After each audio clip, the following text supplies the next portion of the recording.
Is there any knowledge in the world which is so certain that no reasonable man could doubt it?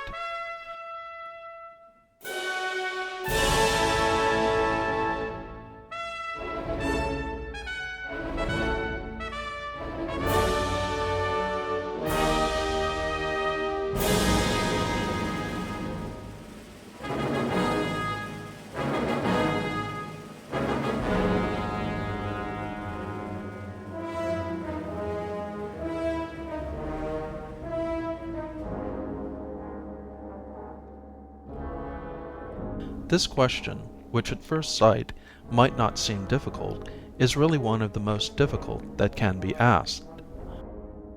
When we have realized the obstacles in the way of a straightforward and confident answer, we shall be well launched on the study of philosophy, for philosophy is merely the attempt to answer such ultimate questions, not carelessly and dogmatically, as we do in ordinary life and even in the sciences, but critically, after exploring all that makes such questions puzzling, and after realizing all the vagueness and confusion that underlie our ordinary ideas.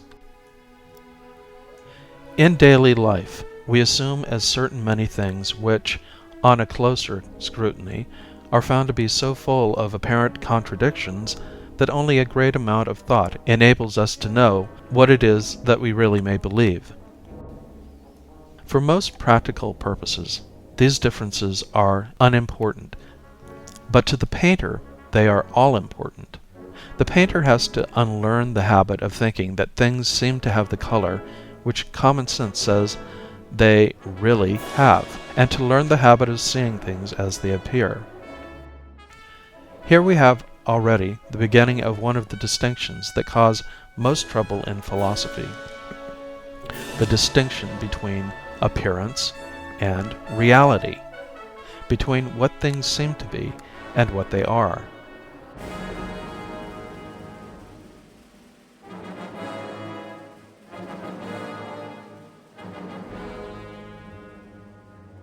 The painter wants to know what things seem to be. The practical man and the philosopher want to know what they are, but the philosopher's wish to know this is stronger than the practical man's, and is more troubled by knowledge as to the difficulties of answering the question. Any statement as to what it is that our immediate experiences make us know is very likely to be wrong. It seems to me that I am now sitting in a chair, at a table of a certain shape, on which I see sheets of paper with writing or print. I believe that, if any other normal person comes into my room, he will see the same chairs and tables and books and papers as I see.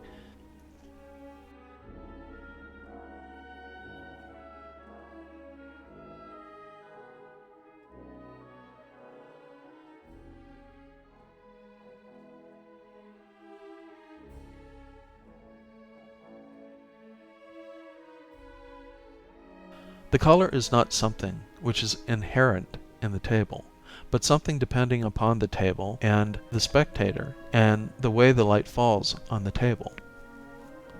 When, in ordinary life, we speak of the color of the table, we only mean the sort of color which it will seem to have to a normal spectator from an ordinary point of view under usual conditions of light. But the other colors which appear under other conditions have just as good a right to be considered real, and therefore, to avoid favoritism, we are compelled to deny that, in itself, the table has any one particular color. The same thing applies to the texture. With the naked eye one can see the grain, but otherwise the table looks smooth and even. If we looked at it through a microscope, we should see roughnesses and hills and valleys and all sorts of differences that are imperceptible to the naked eye. Which of these is the real table? We are naturally tempted to say that what we see through the microscope is more real, but that in turn would be changed by a still more powerful microscope. If then we cannot trust what we see with the naked eye, Why should we trust what we see through a microscope? Thus, again, the confidence in our senses with which we began deserts us. The shape of the table is no better. We are all in the habit of judging as to the real shapes of things, and we do this so unreflectingly that we come to think we actually see the real shapes. But in fact, as we all have to learn, if we try to draw, a given thing looks different in shape from every different point of view. All these things are not commonly noticed in looking at a table because experience has taught us to construct the real shape from the apparent shape, and the real shape is what interests us as practical men. But the real shape is not what we see. It is something inferred from what we see. And what we see is constantly changing in shape as we move about the room. So that here, again, the senses seem not to give us the truth about the table itself, but only about the appearance of the table. Similar difficulties arise when we consider the sense of touch. It is true that the table always gives us a sensation of hardness, and we feel it resists pressure. But the sensation we obtain depends upon how hard we press the table, and also upon what part of the body we press with.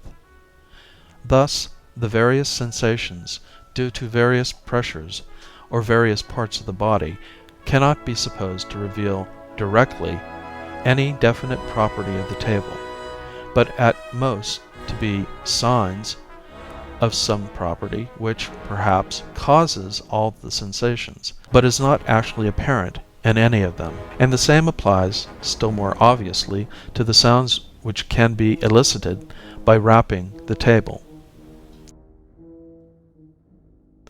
Thus it becomes evident that the real table, if there is one, is not the same as what we immediately experience by sight or touch or hearing.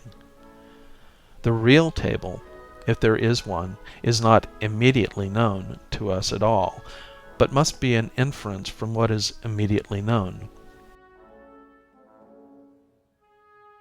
It has appeared that, if we take any common object of the sort that is supposed to be known by the senses, what the senses immediately tell us is not the truth about the object as it is apart from us, but only the truth about certain sense data which, so far as we can see, depend upon the relations between us and the object. Thus, what we directly see and feel is merely appearance, which we believe to be a sign of some reality behind.